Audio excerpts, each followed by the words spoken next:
하나님의 말씀은 출애굽기 17장 14절입니다. 출애굽기 17장 14절 말씀.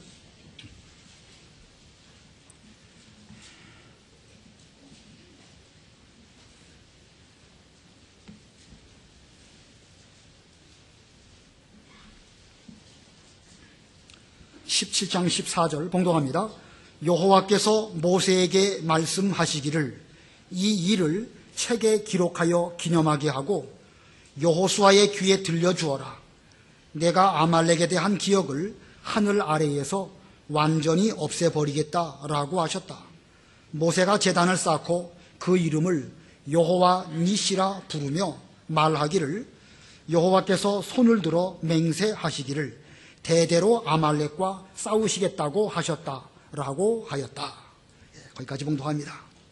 여기 14절 가운데 보면 이 일을 책에 기록하여 기념하게 하고 여호수아의 귀에 들려주어라. 이 말씀은 여호수아에게 이 중요한 사건의 내용을 기억하도록 하여라, 그런 말씀입니다. 그래서 말씀 제목은 여호수아가 기억할 것, 여호수아가 기억할 것이라는 제목입니다. 지난 주일날 이 앞부분 출애굽기 17장 8절 이후부터 아말렉과의 전쟁에 대해서 배웠습니다. 출애굽한 이스라엘 백성들이 그 가나안 땅을 들어가기 위해서 여러 광야에서 광야를 지나가게 되었습니다. 끊임없는 광야길이었죠. 하나님께서 이스라엘 백성들을 좀 지름길로 가나안 땅으로 즉시 들어가게 하시지 아니하시고 왜 그렇게 여러 광야를 거쳐 지나가게 하셨을까? 처음에는 수르 광야, 그 다음에는 신광야, 그 다음에는 르비딤 광야, 그 다음에는 신의 광야, 또 다른 광야, 계속 끝없이 광야에서 광야로 가게 하신 것은 그들로 하여금 광야를 지나갈 때마다 하나님의 말씀을 지켜 하나님께서 원하시는 그 시험을 통과하게 하시려고 그런 과정을 겪게 하신 것입니다. 마치 학생들이 1학년 지나면 2학년 되면 또 학기말 시험 잘 보고 학년말 시험 통과해서 다음 학년으로 올라가는 것처럼 광야 길은 시험과 시험을 통해서 그들의 영적 실력을 자꾸자꾸 함양해서 나중에 가나안 땅 들어갈 때에 그 가나안 땅에 실력 있는 그런 하나님의 백성으로 들어가게 하시려고 그렇게 하셨던 것입니다. 이스라엘 백성들이 지난 시간에는 르비딤 광야에 이르게 되었다. 르비딤 광야에 이르게 되었을 때 그들은 마실 물이 없었습니다. 마실 물이 없는 그런 상황을 만나서 그들은 하나님을 오히려 시험했습니다. 하나님께서 우리 가운데 계시냐 안 계시냐? 과연 하나님이 계시다고 하면 왜 우리를 애굽에서 인도하셔가지고 이 광야에서 목이 말라 죽게 하시겠느냐? 안 계신 것이 아닐까? 이렇게 하나님이 그들을 시험하신 것이 아니라 오히려 그들이 하나님을 시험하는 이런 죄를 짓고 말았습니다. 그러한 때에 하나님께서 모세를 통하여 반석을 치게 하시고 반석에서 생수가 나와서 그들로 넉넉히 마시게 하심으로 과연 하나님께서 그들 가운데 함께 계시다는 사실을 뚜렷하고 분명하게 보여주셨습니다. 그들이 그 생수를 넉넉하게 마셨을 때에 갑자기 아말렉 백성들이 이스라엘의 배후를 습격해오는 이런 일이 있었습니다. 얼마나 야비합니까? 이스라엘 백성들이 광야길을 걸어갈 때 정면으로 오면 불리하니까 뒷꽁무니를 치는데 뒤에 처진 백성들을 습격함으로 하나님 백성들을 저들이 이렇게 쳐들어왔는데 그때 어떻게 했는가? 여호수아는 백성 가운데 사람을 뽑아가지고 칼을 들고 나가서 저들과 맞서 싸웠고 여호수아가 순종하여 나가 싸울 때에 모세는 산 꼭대기에 올라가서 지팡이, 여호와의 능력의 지팡이를 손에 들고 하나님께 기도했습니다. 모세의 손이 내려오면 이스라엘 아말렉이 이기고 모세의 손이 올라가면 이스라엘이 이기는 그때에 아론과 훌이 돌을 가져다가 모세로 앉게 하고 양쪽에서 그의 손을 붙들어 주므로 해가 질 때까지 모세의 손이 내려오지 아니하였고 그래서 아말렉을 다 이기고 승리하는 이런 일을 겪게 되었습니다. 자, 르비딤 광야에 하나님이 계신 것이 다시 한번 나타났죠. 반석에서 물이 나서 먹게 하심으로 하나님이 그들과 함께 계신 것을 보여주셨고 그 아말렉을 이스라엘 백성들이 이길 수 없지만 모세가 손을 들어서 하나님의 능력을 힘입을 때에 그 능력으로 아말렉을 이김으로 하나님께서 그들과 함께 하시는 것을 분명하게 보여주셨습니다. 자, 하나님의 도우심으로 승리했는데 그 승리의 핵심은 하나님에게 있지만 그 승리에 사람들은 어떻게 이용당했는가? 지난 시간에 배운 것처럼 여호수아는 순종했고 모세는 손을 들어 기도했고 아론과 훌은 모세를 잘 협력하여 받들어주므로 궁극적으로 하나님의 일이 잘 되게 되었습니다. 이 아말렉과의 전쟁, 이 사건, 이것은 이스라엘이 광야 여정 가운데에서 겪은 가장 놀라운 사건 가운데 하나가 아닐까 이렇게 생각이 듭니다. 그래서 하나님께서는 이것을, 이 사건을 책에 기록하고 또 기념하게 하고 여호수아의 귀에 들려주어라 이렇게 말씀하셨습니다. 그래서 오늘 제목이 여호수아가 기억할 것입니다.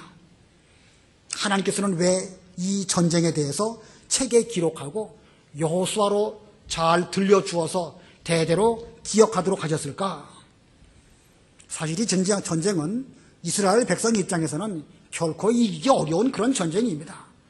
400년 동안 종살이만 했던 그들이었기 때문에 한 번도 전쟁 경험도 없고 실전 훈련조차도 받아본 적이 없는 그들이었는데 아말렉이 배후를 급습했으니까 이건 뭐 필연 칠 수밖에 없는 그런 싸움이었습니다. 그러나 뜻밖에도 하나님께서 도와주심으로 이스라엘이 이기게 되었습니다. 이와 같은 승리를 통해서 여호수아는 기억을 해서 장차 그가 이스라엘 백성들을 이끌고 가나안 땅에 들어갔을 때에 이제 가나안 전쟁을 하게 될 터인데 아말렉과의 전쟁과 같은 그런 일을 만날지라도 용기 잃지 말고 하나님께서 그들과 함께 하시고 싸워주신다고 하면 반드시 승리할 것을 기억하면서 낙심하지 않도록 하도록 하기 위해서 이것을 책에 기록하고 여호수아의 귀에 들려주어라 이렇게 말씀하신 것입니다.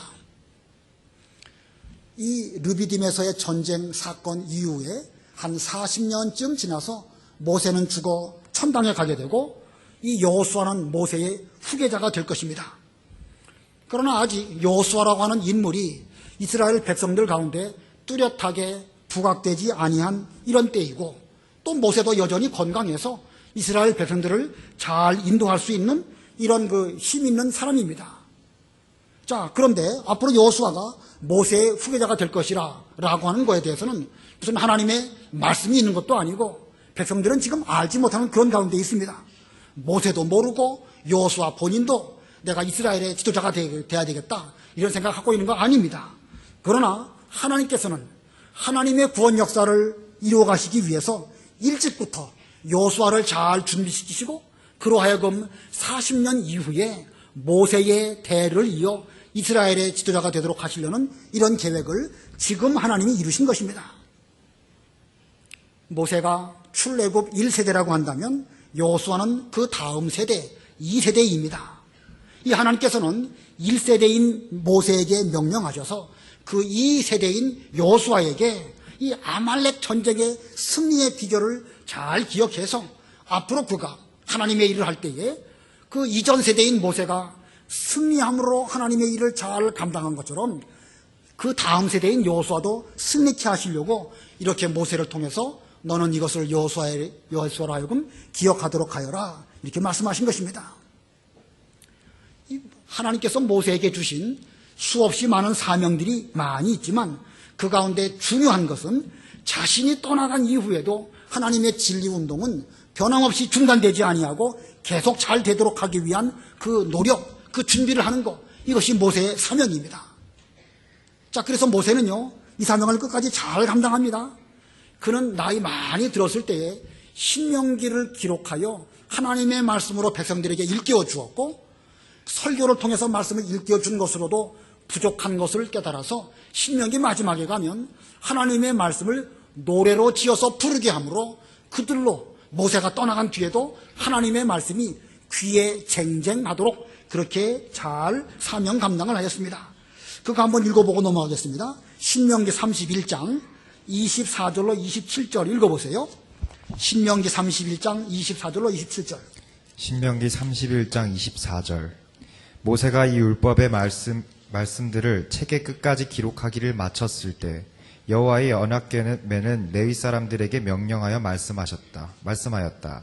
이 율법의 책을 가져다가 여호와 너희 하나님의 언약궤 옆에 두고 그것이 너희에게 증거가 되게 하여라. 내가 너희 반역과 너희 곧은 목을 알고 있기 때문이다. 보아라, 오늘 내가 아직도 너희와 함께 살아있는데도 너희가 여호와를 거역하였는데 내가 죽은 다음에는 얼마나 더하겠느냐. 예, 하나님의 율법을 모세가 책에 다 기록하였습니다. 아까 출애굽기에서 책에 기록하라고 말씀하셨죠.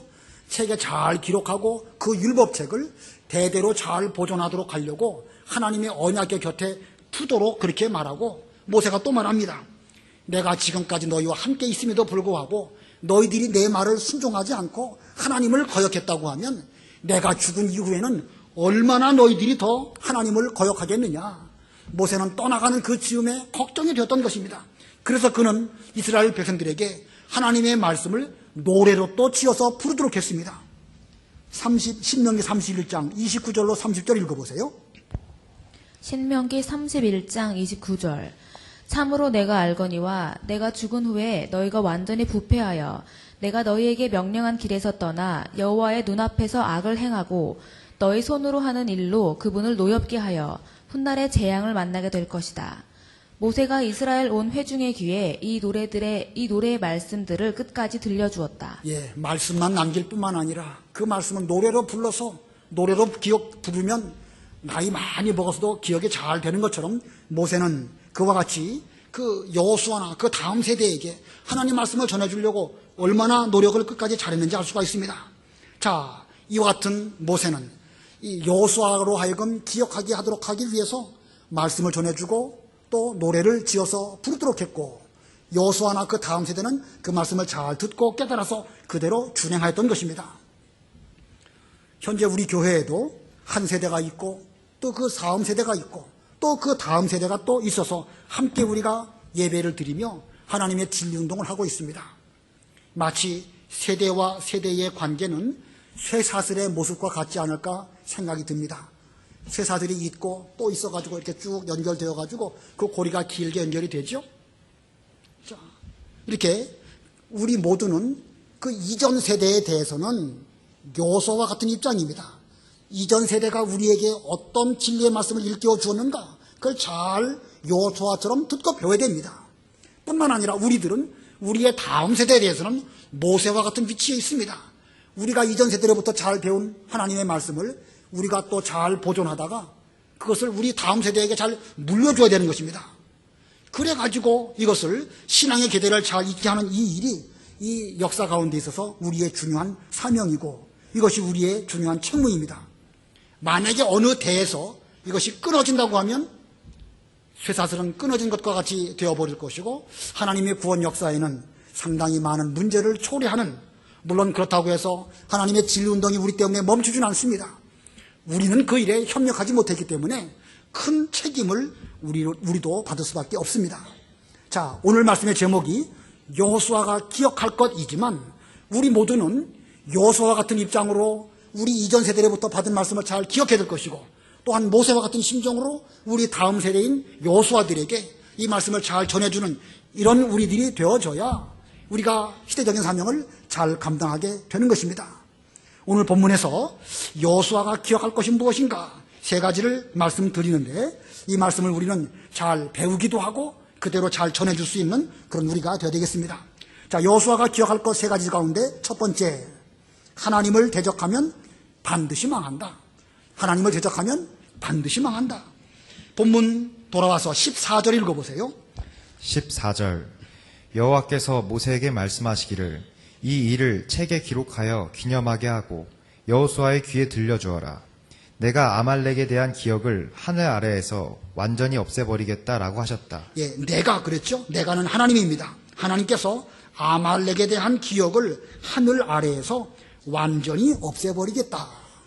예, 하나님의 뜻은 하나님을 거스른 저들에 대해서 그 존재 자체를 이 땅에서 완전히 없애버리겠다라는 것이 하나님의 뜻입니다. 이것은 곧 무엇을 보여주는 것이냐? 하나님을 대적하는 그런 집단이나 민족이나 사람은 반드시 망한다는 것을 우리에게 보여주시고자 하신 것입니다. 왜 하나님을 대적하면 망하는가? 이 아말렉이 이스라엘을 대적했습니다. 이스라엘을 대적했다. 이 말은 하나님의 백성을 대적한 것이고 하나님의 백성이 출애굽하여 그 가나안 땅에 들어가는 구원운동을 대적한 것입니다. 하나님의 구원운동을 대적했다. 이것은 곧 하나님을 대적한 것입니다. 오늘날 이스라엘을 대적하는 것은 다른 면으로 말한다고 하면 이 교회를 대적하는 것입니다. 눈에 보이는 명륜교회를 대적한다 그런 뜻이라기보다는 하나님은 교회를 통해서 오늘날 진리운동을 하고 계시는데 이 진리운동을 거슬리고 방해하는 행위, 이것은 결과적으로 하나님을 방해하는 것입니다. 그렇기 때문에 그런 사람은 망할 수밖에 없는 것이고 그런 행위는 아말렉의 행위와 같은 것입니다. 하나님을 대적한다. 이건 여간 심각한 문제가 아닙니다. 또 이 대적이라는 말을 사용했죠. 대적이라는 용어의 뜻은 적이나 원수를 대항해서 싸우는 행위, 이렇게 정의할 수 있는데 성경적으로 볼 때 대적이라는 말은 하나님과 사탄 마귀와의 싸움에서 대적하는 행위를 성경에서는 대적이라는 용어를 쓰고 있습니다. 베드로전서 5장 8절 9절에 보면 너희 대적 마귀라고 하는 표현을 썼고 믿음에 굳게 서서 마귀를 대적하여라 이렇게 말하고 있습니다. 그러므로 이 대적이라는 말은 하나님을 거스르든지 아니면 하나님 입장에 서서 사탄 마귀를 이기려고 하는 이런 싸움을 할 때 이걸 대적이라는 용어를 쓰는 것입니다. 지금 본문의 이 아말렉은 악한 목적을 가지고 이스라엘의 배후에 와서 계획적으로 공격해오는 행위이기 때문에 이것은 곧 하나님을 대적하는 행위입니다. 가룟 유다가 예수님의 제자였습니다. 3년 반 동안 예수님을 잘 따라다녔지만 마지막에 와서는 예수님을 팔아넘기기 위해서 대제사장의 하속들을 이끌고 겟세마네 동산에서 기도하시는 예수님에게 찾아왔습니다. 찾아올 때 그는 계획적으로 내가 입을 맞추는 그분이 너희가 찾고 있는 예수님이다. 그런 줄 알아라. 라고 이렇게 서로 사인을 맞추고 예수님에게로 다가가서 라비요 안녕하십니까 하면서 예수님에게 입을 맞췄습니다. 자, 이것이 바로 계획적으로 예수님을 팔아넘기기 위한 이 가룟 유다의 대적하는 이런 행위였기 때문에 그는 결국 망하고 말았던 것입니다. 그러나 성도로서 잘 믿기를 원하지만 우리가 하나님을 과연 대적할 수 있을까? 우리가 육신이 약하기 때문에 가다가 믿음이 없어서 넘어지기도 하고 하나님의 일을 그르치는 경우는 있기는 있지만 그렇다고 해서 우리가 하나님을 대적할 수는 본성상 없습니다. 본성상. 자, 성도가 하나님을 대적한다? 우리 본성상 그럴 수 없습니다. 택한 백성이 어떻게 노골적으로 하나님을 계획적으로 대적하고 진리운동을 방해할 수 있겠습니까? 그러나 그렇다고 해서 나는 결코 하나님이나 하나님의 일을 배반하지 않을 것이니까 걱정 없다 이렇게 말할 수는 없을 것입니다. 왜냐하면 이 출애굽기에 나와 있는 아말렉이나 가룟 유다를 보면 우리가 알 수 있습니다. 이 가룟 유다 예수님의 제자였죠. 예수님의 제자였지만 그는 예수님을 팔아넘겼습니다. 아말렉은 지난주에 말씀드린 것처럼 에서의 손자의 이름입니다. 에서니까 이 야곱과는 아주 관계가 깊은 이런 사람입니다. 하나님도 잘 알고 예수님도 잘 아는 가룟 유다요 아말렉이었지만 그들은 결국 하나님을 대적하다가 망하는 길로 걸어갔습니다. 멀리 있는 하나님을 전혀 모르는 사람이 하나님을 대적한 것이 아니고 예수님의 제자였던 그런 사람이 또 이 에서의 후손이었던 그런 민족들이 결국은 하나님을 대적하다가 망하는 길로 걸어간 것입니다. 자, 이게 무서운 일이지요. 이런 일들이 사실 역사적으로 보면 종종 있었습니다. 히틀러, 스탈린 이런 사람들을 계속 잘 믿는 집안 사람들입니다. 스탈린은 신학생이었다고 하죠. 근데 그가 나중에 가갖고 적극적으로 이 기독교를 방해하는 공산주의의 앞잡이가 된 것을 보면 참 얼마나 아이러니한 일들이 역사적으로 많이 있는가 알 수가 있습니다. 오늘날 우리도 정신 차리지 아니하면 한때 믿는 일을 잘했다 할지라도 뒤로 물러서서 아말렉처럼 하나님의 일을 대적하는 이런 사람이 될 수도 있습니다. 자, 그러면 어떻게 해야 되겠습니까? 우리가 그렇게 되지 않도록 하기 위해서 어떻게 해야 될까? 이 가룟 유다나 아말렉이나 혹은 하나님의 일을 적극적으로 대적하는 사람들은 이 진리의 세계에 깊게 들어오지 못하고 그 언저리 주변에서 어른거리다가 결국은 뒤로 물러가기 때문에 이와 같은 악한 일들을 하고 말았던 것입니다. 오늘날 우리가 하나님의 일을 대적하지 않도록 하기 위해서는 우리 신앙세계 안으로 좀 쑥 들어가야 됩니다. 그냥 교회나 다니고 성전 바깥 마당만 밟고 돌아가는 이런 우리가 되지 말고 믿으려면 똑바로 믿어야 되겠다. 모세가 여호수아에게 하나님의 이 귀중한 진리를 잘 물려준 것처럼 우리에게 주신 말씀이 무엇이냐? 말씀대로 믿어야 되겠다. 이렇게 생각하고 진리 안으로 들어와야 우리는 오히려 안전한 그런 신앙생활을 할 수 있는 것입니다. 또 혹시 어떤 일들이 일어날 때에 확실하고 분명하게 깨달아지지 않는다고 하면 함부로 행동으로 옮겨서는 곤란합니다. 어떤 문제가 있다. 이 문제에 대해서 이쪽에서는 이것이 옳다고 말하고 이쪽에서는 또 이것이 옳다고 말합니다. 다 각각 견해가 다르다 보니까 여러 가지 논쟁과 분쟁이 있을 수 있는데, 그러나 내가 주장하는 그것이 정말로 성경적인가, 정말로 하나님의 뜻인가 분명하게 깨달아지기 전까지는 함부로 행동으로 옮긴다고 하면 결국 그것은 하나님의 진리운동을 거슬릴 수도 있다는 사실입니다. 내가 옳은 것 같아도요, 내가 다 옳은 거 아닙니다. 세상은 흑백만으로 되는 건 아닙니다. 물론 성경 진리가 뚜렷한 것은 흑과 백이 분명하지요. 그러나 일반적으로 볼 때는 흑백으로 말하기보다는 또 그 외에 다른 여러 가지 요소들이 많이 있으니까 확실하게 성경 말씀과 성령의 감동으로 깨달아지기 전까지는 우리는 함부로 자기가 옳다고 주장하든지 그것을 행동으로 나타나다 보면 오히려 하나님의 일을 대적하는 이런 가운데 빠질 수도 있습니다. 아무쪼록 우리 모두들은 진리 세계 안으로 확실하게 들어오시기 바라고, 우리의 어떤 행동을 하기 전에는 이것이 과연 옳은지 오래 기도하는 가운데 성령의 감동으로 색별이 우리 마음 가운데 솟아오를 때까지 참고 기다릴 수 있는 이런 우리들이 되어져야 하나님의 진리운동을 방해하는 악한 가운데 빠지지 않을 수 있을 것입니다. 또 한 가지, 두 번째로 여호수아가 기억할 것은요, 구원운동은 반드시 승리한다는 것입니다. 구원운동, 이건 하나님이 하시는 일인데 반드시 승리합니다. 이 아말렉과의 전쟁, 아말렉 편에서 보면 하나님을 대적하는 것이지만 이스라엘 편에서 보면 하나님의 구원운동을 하는 것입니다. 하나님의 구원운동은 반드시 승리함을 보여주신 전쟁이 바로 이 아말렉과의 전쟁입니다. 왜 승리하는가? 그것은 그 전쟁은 비록 여호수아가 칼을 들고 나와서 싸우긴 하였지만 하나님이 친히 싸워주시는 운동이고, 그 운동을 방해하는 자들은 바로 하나님을 거스르는 것이기 때문에 그들은 멸망할 것이고 구원운동은 반드시 승리하게 될 것입니다.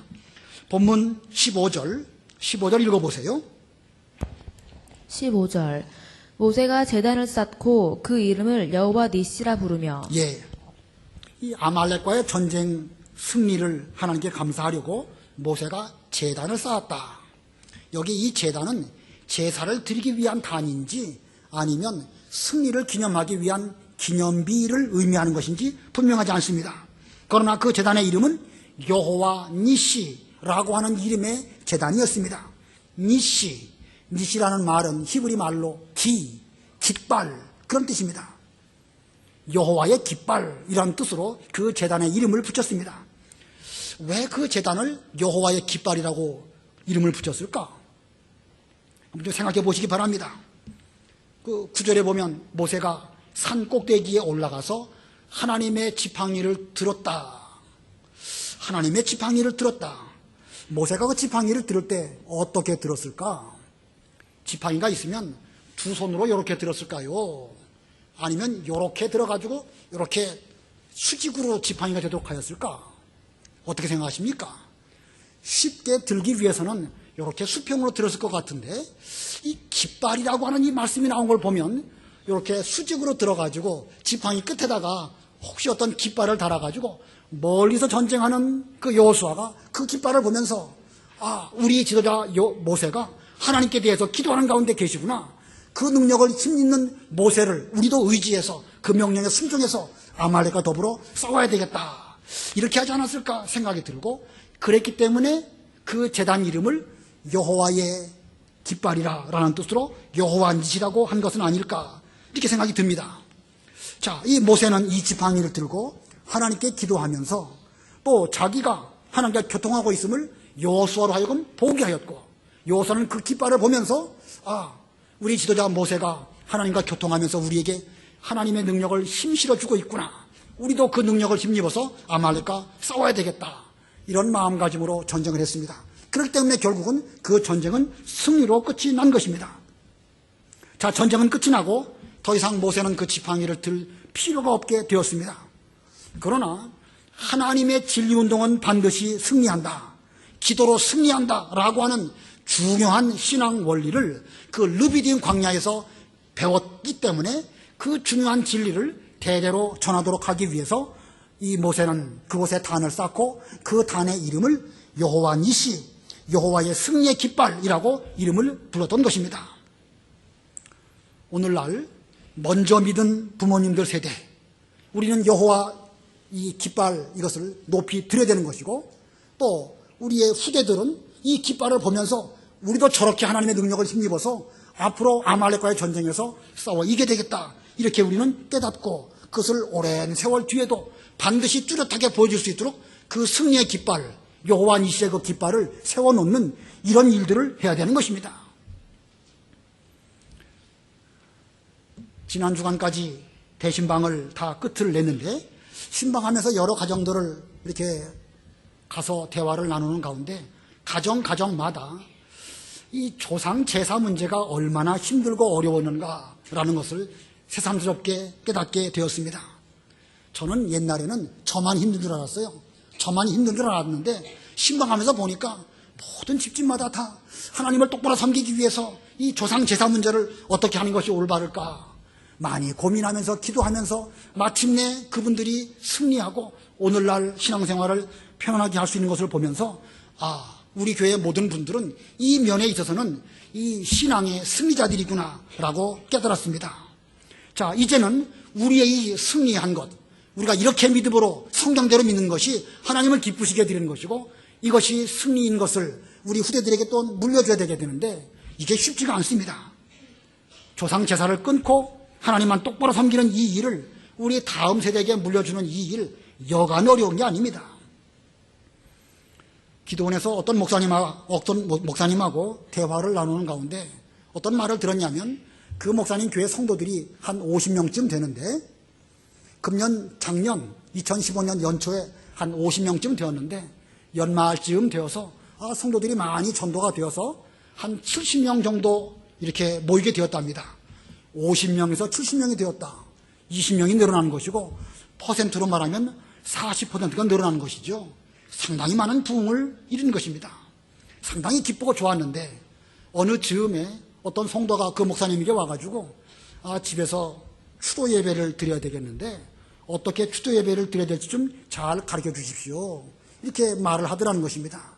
그래서 그 목사님께서 추도 예배는 조상에게 제사를 드리는 변형된 모습이고 그것은 죄송하지만 성경 원리에 맞지 않습니다.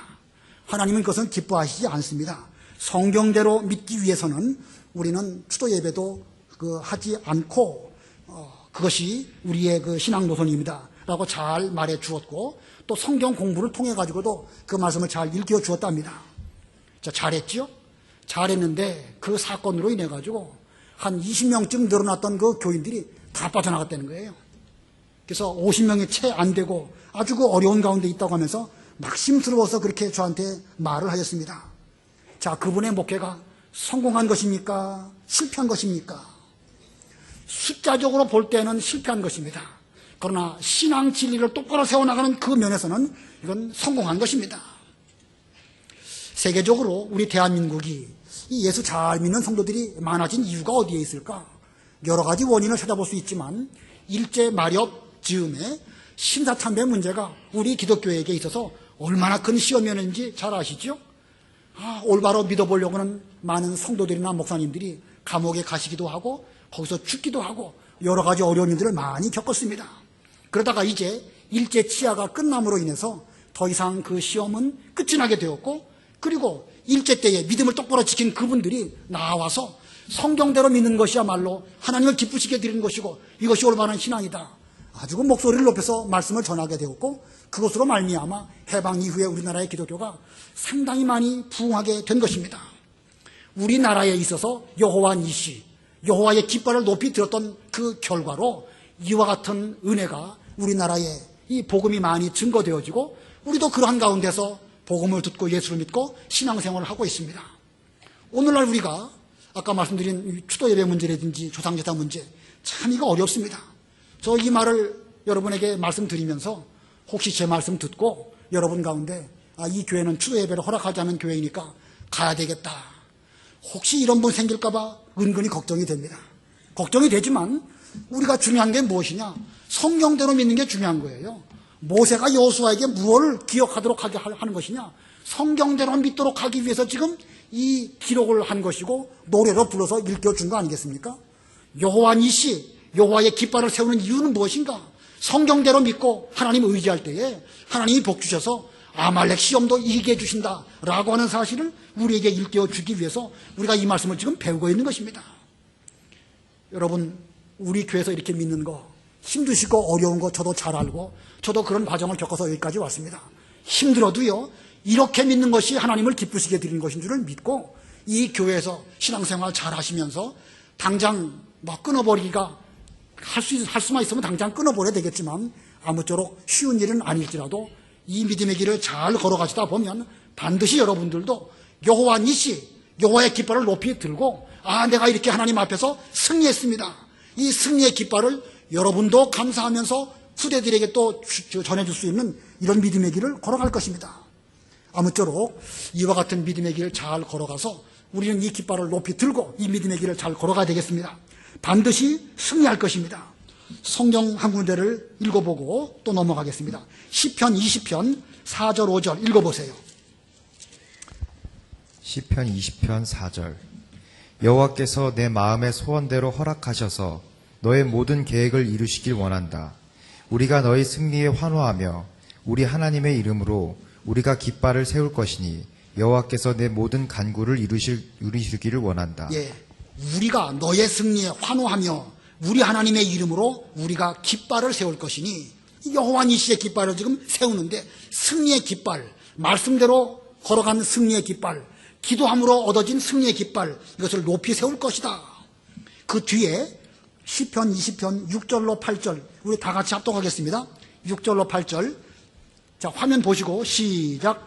여호와께서 자신의 기름 부음 받은 사람을 구원하신다는 것을 내가 이제 알았으니 그 오른손에 구원하는 능력으로 그분의 거룩한 하늘에서 그에게 응답하실 것이다. 어떤 이들은 병거를, 어떤 이들은 말을 의지하지만 우리는 여호와 우리 하나님의 이름을 자랑할 것이니 그들은 엎어지고 쓰러지나 우리는 일어나 바로 선다. 하나님께서 기름 부으신 하나님의 성도들을 반드시 구원하십니다. 세상 사람들은 자기들의 병거를 의지하고 그들은 자기들의 말을 의지하지만 우리는 여호와만 의지하고 나아갈 때에 저들은 쓰러지지만 우리는 쓰러졌다가도 일어나서 바로 똑바로 설 것이다. 여기 8절에 그랬죠? 그들은 엎어지고 쓰러지나 우리는 일어나 바로 선다. 반드시 승리할 것입니다. 여호와 니시의 깃발을 높이 세우고 우리도 그 승리의 기쁨을 만끽할 뿐만 아니라 우리 후대에게도 그 다음 세대에게도 계속해서 일깨워 주므로 하나님의 진리운동이 반드시 승리한다라는 것을 계속 계승해 줄 수 있는 여러분들이 다 되시기를 바랍니다. 그 다음에 마지막 세 번째, 여호수아가 기억할 것 세 번째는 여호와께서 대대로 아말렉과 싸우심. 여호와께서 대대로 아말렉과 싸우심. 본문 16절 읽어보세요. 16절. 말하기를 여호와께서 손을 들어 맹세하시기를 대대로 아말렉과 싸우시겠다고 하셨다라고 하셨다. 예, 역사적으로 하나님께서는 아말렉과의 전쟁을 계속 하시게 되는데 성경에 몇 번 더 아말렉에 관한 기사가 등장합니다. 사무엘상에 보면 하나님의 명령이 사울 왕에게 임해가지고 그 아말렉을 진멸하라 라고 명령하셨습니다. 몇백 년 지난 뒤에 하나님께서 사울에게 이렇게 말씀하신 것은 이 출애굽 당시에 하나님의 진리운동을 대적했던 저들을 진멸하기 위한 것이 하나님의 뜻이었습니다. 사울 왕은 하나님 명령을 순종해서 아말렉과 싸우기 위하여 나아갔지만 욕심이 들어와서 살진 양, 살진 소는 다 끌어오게 되었고 아말렉 왕인 아각을 또 포로로 잡아왔습니다. 죽이지 않았습니다. 하나님께서 아말렉과 더불어 대대로 싸우신다 라고 하셨는데 그 사울 왕은 그 싸움에 동참하지 않았기 때문에 오히려 하나님의 일을 거스르는 이런 사람이 되었고 결국 하나님께 버림당하고 비참한 죽음을 죽고 말았습니다. 그와는 반대로 이 사울 왕 때부터 한 500년쯤 지나서 이스라엘 백성들이 바벨론으로 포로 잡혀가게 되었는데 그때에 모르드게라고 하는 한 인물이 등장하게 됩니다. 그는 비록 포로 잡혀간 포로 중에 한 사람이었지만 그 당시에 총리 대신이었던 하만에게 고개를 숙이지 않았습니다. 총리 대신이면 그 앞에 얼굴을 숙이는 것이 마땅한데 왜 모르드게는 얼굴을 숙이지 않았을까? 성경에는 하만이 그 아각 사람 함무다다의 아들이라 이렇게 말하고 있습니다. 아각 사람 함무다다의 아들, 아각이라는 말은 아말렉 왕의 이름을 아각이라고 하는 것입니다. 그 이집트 왕의 이름을 바로라고 그러죠. 마찬가지로 아말렉 왕의 이름을 아각이라고 하는데 이 하만이라는 사람은 아각 사람 함무다다의 아들이라고 기록된 걸 볼 때에 그는 아말렉 사람인 것을 알 수가 있습니다. 이 모르드게가 머리를 숙이지 않은 것은 총리 대신에 대해서 결례를 행한 것이 아니라 신앙적인 뜻으로 아말렉 사람이라고 하면 내가 죽을지언정 저 앞에 머리 숙이지 않겠다. 하나님께서 대대로 저들과 더불어 싸우시겠다고 말씀하셨는데 하나님의 원수인 저들에게 대해서 내가 어찌 머리를 숙일 수 있겠는가, 이런 마음가짐으로 그는 결코 머리 숙이지 않았습니다. 그래서 결과가 어떻게 되지요? 처음에는 하만이 모르드게를 높은 장대에 달아서 죽이려고 했지만 결국은 그 장대에 하만이 죽게 되고 모르드게는 승리하게 된 것입니다. 이걸 볼 때에 이 사울 왕은 이 아말렉과 더불어 싸우시는 하나님 편에 서 있지 못했기 때문에 그는 결국 하나님께 버림당하고 비참한 죽음을 죽었지만 모르드게는 비록 그의 신분은 포로 잡혀간 그런 포로였지만 이 하나님 편에 서서 이 아말렉과 싸우는 그 전쟁에 동참함으로 그는 마침내 하나님의 승리에 참여하게 되는 이런 은혜를 입게 된 것입니다. 아말렉과 싸우시는 하나님의 전쟁, 이것은 오늘날도 계속되고 있습니다. 그러므로 우리는 아말렉과 어떤 동맹도 타협도 하지 말고 우리는 저들을 대적해서 하나님 편에 서서 맞서 싸우는 이런 우리가 해야 될 것입니다. 이것을 제대로 기억하고 똑바로 이 전쟁을 수행한다고 하면 여러분들이 오늘날 여호수아입니다. 여러분들이 앞으로 하나님의 나라를 대대로 잘 지키고 파수할 그런 위치에 있는 그런 군사가 될 수가 있는 것입니다. 여러분들 오늘 본문의 내용 잘 기억하시고 이 전쟁에 참여하셔서 승전하시는 그런 여러분들이 다 되시기를 바랍니다. 기도하겠습니다.